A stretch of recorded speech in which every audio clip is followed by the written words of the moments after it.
आरा रारा रारा खतरनाक दर्जा नंबर 1।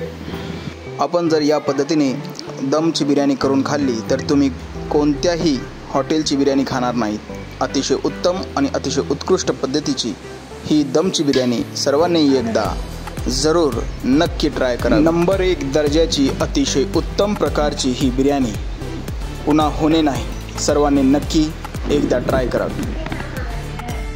असणार आहे ही रेसिपी पूर्ण भारत देशात नव्हे तर संपूर्ण जगात सर्वात प्रसिद्ध अशी रेसिपी आहे।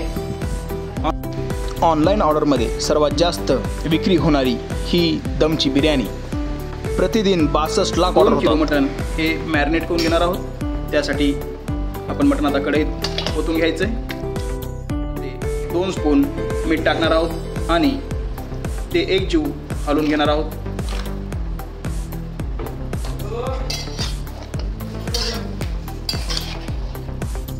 लावून झालेला आहे। अतिशय एकजीव असं मीठ लावल्यानंतर आपण पाहू शकता की मटणाचा कलर हा चेंज झालेला आहे, पिंकिश असा कलर झालेला आहे। यानंतर आपण आता यामध्ये टाकून घेणार आहोत खडे मसाले। सर्वात आधी शहाजिरं टाकायचं आहे। जवळपास हे 20 ग्राम शहाजिरं आपण यामध्ये टाकून घेणार आहोत। त्यानंतर आपण यामध्ये लवंग टाकून घ्यायचे आहे। 10 ग्रामच्या जवळपास ही लवंग आपण टाकणार आहोत। यानंतर यामध्ये काळे मिरे हे सुद्धा 10 ग्रामच्या जवळ।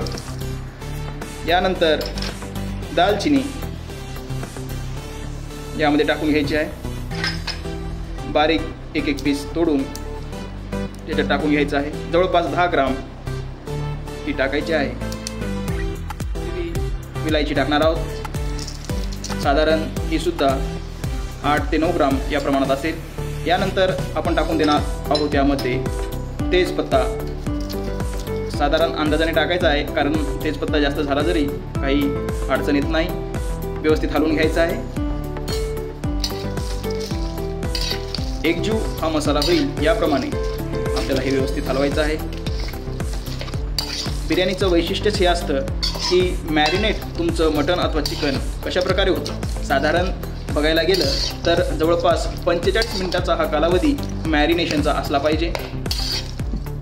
व्यवस्थितपणे आपण इथे पाहू शकता की आपल्या मटणाचा हा कलर किती सुंदर दिसत आहे। यानंतर आपण यामध्ये टाकून घेणार आहोत अद्रक लसूणची पेस्ट, जवळपास 4 चम्मच। आणि आता व्यवस्थित हे आपल्याला एकजीव असं हलवून घ्यायचं आहे। यामध्ये टाकून आपण आता हे मॅरिनेशनला 45 मिनिट ठेवणार आहोत। व्यवस्थित झाकून ठेवायचं आहे। बासमती राईस हा आपण आता जवळपास जोपर्यंत आपलं मॅरिनेशन होत आहे तोपर्यंत आपण हा भिजवून ठेवणार आहोत। साधारण ते 20 ते 25 मिनिट आपण तांदूळ भिजवून ठेवणार आहोत। किती भारीचा असो व कितीही लो प्रतीचा असो तो व्यवस्थित धुवून घेतला पाहिजे। त्यामुळे आपण ते साधारण ते 2 पाण्यात व्यवस्थित असा दोन्ही हातावर चोळून हा तांदूळ धुवून घेणार आहोत। त्यानंतर आपण आता हा तांदूळ 20 मिनिटासाठी भिजू घालण्यासाठी ठेवलेला आहे। यानंतर आपण वळणार आहोत। आता भगोन्यामध्ये पाऊण लिटर तेल टाकून घेतलेलं आहे। यामध्ये आपण आता पाऊण किलो कांदा टाकून घेणार आहोत। अतिशय व्यवस्थित ब्राऊन होईपर्यंत आपल्याला हा कांदा तळायचा आहे।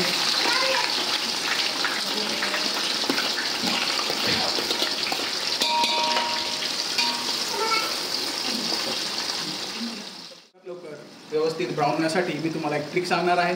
यामध्ये आपण 2 चमचे मीठ टाकून घेणार आहोत, जेणेकरून लवकरात लवकर आपला कांदा हा ब्राऊन होईल, अतिशय व्यवस्थित तळला जाईल आणि व्यवस्थित हलवून घ्यायचं आहे। आणि त्यानंतर साधारण ते 5 मिनिटं आपल्याला हे कांदा व्यवस्थित झाकून ठेवायचा। इकडे तांदूळ उकळण्यासाठी आंधण ठेवलेलं आहे। आपण यामून घ्यायचं आहे, जेणेकरून आपला तांदूळ अतिशय मोकळा, सुटसुटीत आणि नरम शिजेल। आणि नंतर आपण यामध्ये 2 चम्मच मीठ टाकणार आहोत। व्यवस्थित पाहिजे तेवढं गरम झालेलं आहे। अति गरम आंधणामध्ये आपल्याला तांदूळ टाकायचे नाहीत। अति गरम आंधणामध्ये जर तुम्ही तांदूळ टाकले तर ते मोडतात। त्यामुळे व्यवस्थित मीडियम गरम झालेल्या पाण्यामध्ये आपल्याला तांदूळ टाकायचे आहेत। आपण जवळपास 20 मिनिटं तांदूळ भिजून ठेवले होते आणि आता ते आपण तिथे शिजवण्यासाठी टाकत आहोत। जेमतेम फक्त 50% शिजेल एवढा भात आपल्याला शिजून घ्यायचा आहे। जास्त भात शिजवायचा नाही आहे. उर्वरित भात हा दम लावल्यानंतर अतिशय व्यवस्थितपणे ब्राऊन झालेला आहे. यामध्ये आपण लगेचच आता मॅरिनेट झालेलं आपलं हे मटण त्याच्यामध्ये टाकणार आहोत.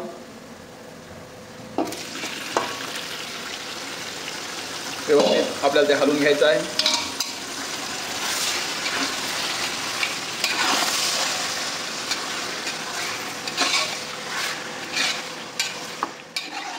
शिजल्यानंतर आपण मगाशी काढलेला लिंबूचा रस यामध्ये टाकणार आहोत.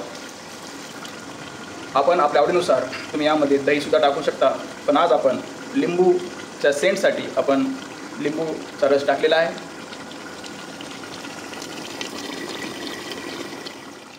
या आपल्या बिर्याणीच्या समोरच्या प्रोसेसमध्ये आपण बिर्याणी मसाला टाकून घेणार आहोत. साधारण 1 किलोला 20 ग्राम याप्रमाणे आपण हा मसाला टाकणार आहोत. आपण इथे साधारण 40 ग्राम मसाला वापरलेला आहे. व्यवस्थित घालून घ्यायचा आहे. त्यामध्ये हिरवी मिरची साधारण 20 ते 25 ग्राम व्यवस्थित घालून घ्यायचा आहे. जोपर्यंत तुमच्या बिर्याणीला मिरचीचा सुगंध लागणार नाही तोपर्यंत तुमच्या बिर्याणीला अर्थ असणार नाही. अतिशय सुंदर असा सुगंध भाताला लागतो या मिरचीचा. आणि पुदिना यामध्ये टाकून देणार आहोत. व्यवस्थित हलवून घ्यायचं आहे. आणि आता आपला गॅस अतिशय स्लो फ्लेमवर ठेवायचा आहे. किती हा अद्भुत सुगंध याची बातच न्यारी. आपलं जे बिर्याणीचं नेक्स्ट प्रोसिजर असणार आहे ते आता शेवटाकडे जात आहे. आपण आता इथे पाहू शकता तांदूळ आपला हा व्यवस्थित 50 ते 75% शिजलेला आहे. तो आता व्यवस्थित आपल्याला त्याच्यातलं पाणी तांदूळ वरच्या बाजूने टाकून घेणार आहोत.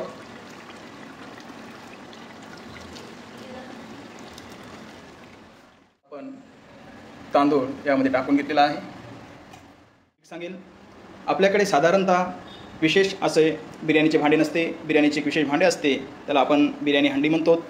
तिचा एक विशिष्ट आकार असा असतो जेणेकरून संपूर्ण तांदळाला विशिष्ट अशी भाप लागेल आणि व्यवस्थित शिजेल. पण आपल्या जनरल सर्व भांड्यामध्ये बिर्याणी खालून करपते.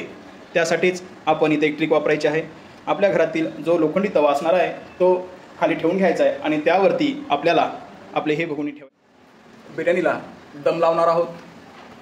दम म्हणजेच काय तर कसल्याच प्रकारची भाप ही भगोन्याबाहेर गेली नाही पाहिजे. त्याकरिता भगोन्याच्या पूर्ण गोल कडेने आपण गव्हाचे पीठ लावून घेणार आहोत आणि त्यावरती व्यवस्थित साईजचं झाकण झाकून ठेवणार आहोत जेणेकरून बाहेर भाप जाणार नाही आणि व्यवस्थित सुगंध संपूर्ण आपल्या बिर्याणीला त्या मसाल्याचा लागेल.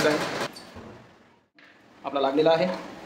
तुम्हाला एक अतिशय महत्त्वाची आणि कायमस्वरूपी उपयोगी पडेल अशी एक ट्रिक सांगणार आहे. ती अशी, जगात जवळपास बिर्याणीला एकसारखाच मसाला वापरला जातो, पण त्या मसाल्याचे व्यवस्थित सुगंधित होण्यासाठी तुम्हाला एक ट्रिक वापरायची आहे. ती अशी की तुमचा जो गॅसचा फ्लेम आहे तो अतिशय कमी ठेवायचा आहे आणि साधारण ते 45 मिनिटे तुम्हाला बिर्याणी ही ठेवायची आहे.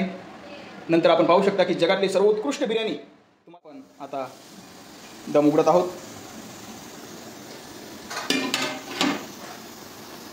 अतिशय उत्कृष्ट आपण ते पाहू शकता. एकदम सुंदर असा तांदूळ इथे शिजलेला आहे. अतिशय मोकळा. आपण ते स्ट्रक्चर बघू शकता. रेडी आहे.